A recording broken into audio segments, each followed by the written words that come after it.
In this video, I just want to show you a cool layout that I made and I'll share it with you. I made this layout last year, but I improved a few things upon it this year, and that will be very helpful, especially in this Christmas, New Year season where every gig is very hectic and you need to be doing a lot of stuff at the same time. So the whole idea is that I'm mixing my main mix and I have my channel processing here. And when I go into a bus, I have the sends faders right here of these channels, but I don't lose the main mix. So this is the default way mixing station works. When you press on a bus, you get into the sends of that bus, but you're not in the main mix anymore. So what I did was to keep the main faders, and when I go into a bus, I just see the sends faders, and right here it says where it's sending to. And the thing that I added this year is these mix on buttons. So last year I couldn't figure out how to make these buttons on the channel strip. This mix on is the same as when you go to a bus and go to the assignment page and you assign channels to a bus, basically turn them on and off from a bus. This is the same thing. So right now, when you go into a sends on faders mode for a bus, you can actually turn on and off these channels in that bus, all while still mixing your main mix. So the faders are the same color as the bus. You can see I have colored the buses different colors just to show you: black, inverted red, inverted green, inverted yellow. And also the names of the buses follow the same color. So you can see right here which bus you are sending to. It's really hard to get confused and be lost with this. And when you get back out of it, you get your channel info. So that shows you if you have phantom power on and the gate EQ compressor is on or off. And I have also added buttons for the gate and EQ and compression to turn them on and off from the channel strip without actually going into the channel to turn on and turn this on or off. No, you can do that all from outside. And also I added a polarity switch on top of the channel strip. That is helpful instead of going into the channel and overview and switch the polarity on or off.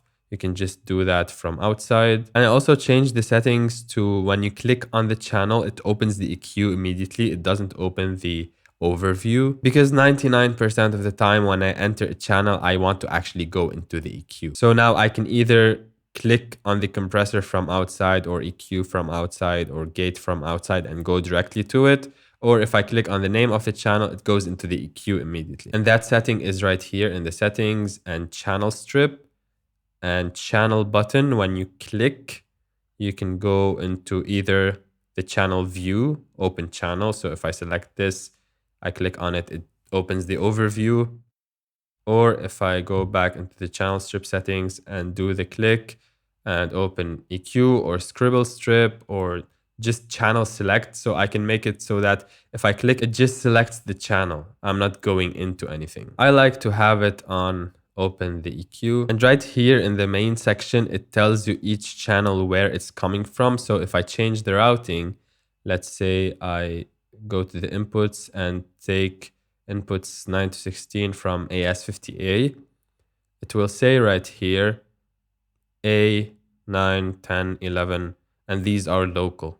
So I can see each channel where it's coming from. If you want to change any of these, if for example, you don't need the polarity switch or you don't need these buttons for the EQ and compression, you can go into the settings and layouts and edit the layout. And be careful with this because there's a lot of individual parts. So very carefully just click on one of them and go into the settings. And here you can access all the channel strip settings. You don't need to click on the different parts. So for the front of house faders, which are the bottom faders, I'll edit and you can add or remove stuff from here. And you can go back and select another one. This is the top part of the channel strip when nothing is selected. And you can add to it stuff or remove stuff from it. You can delete that polarity switch or delete that gate button. Now it's a little bit more long. Global is whatever settings you have in the channel strip settings right here. And the last one, which I discovered right now, is the mix target. So in this channel strip,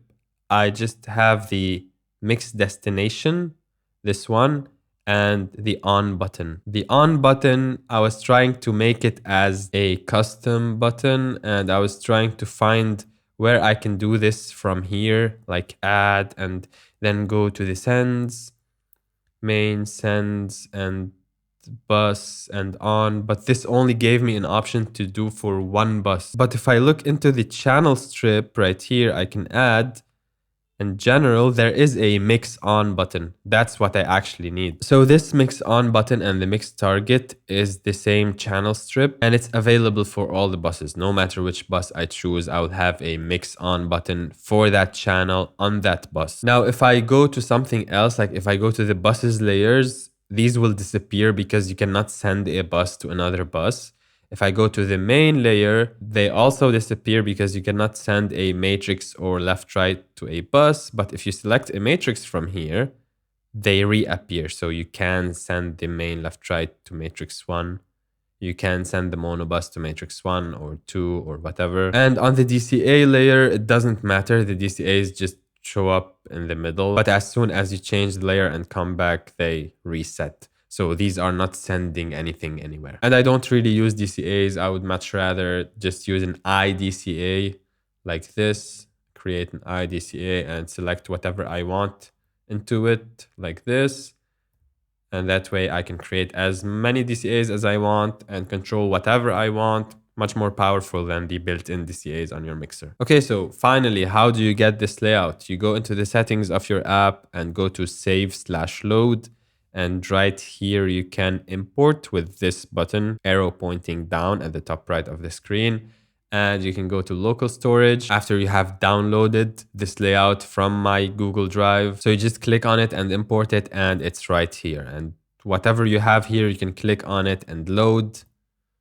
And that's the layouts you have. So I have a different layout for sound check, which is this one, sound check, load. And it gives me this kind of thing when I click this button. That is the generator frequency, generator level, on or off, signal generator, path, and I have the channel strip at the same time right here, and I can select channels, and this is the failure of the channel, really big. So with these two layouts, it makes my life really easy, no matter how hectic the gig is. I have them on my mixing station account. I'm not really sure if I can share that with you, but I can share them on Google Drive. So whatever link is in the description, you can go into it and download these layouts. Merry Christmas, Happy New Year. I hope these layouts can make your life a tiny bit easier. If you like this video, make sure to hit the like button. Click on the video on the screen right now, and I'll see you there.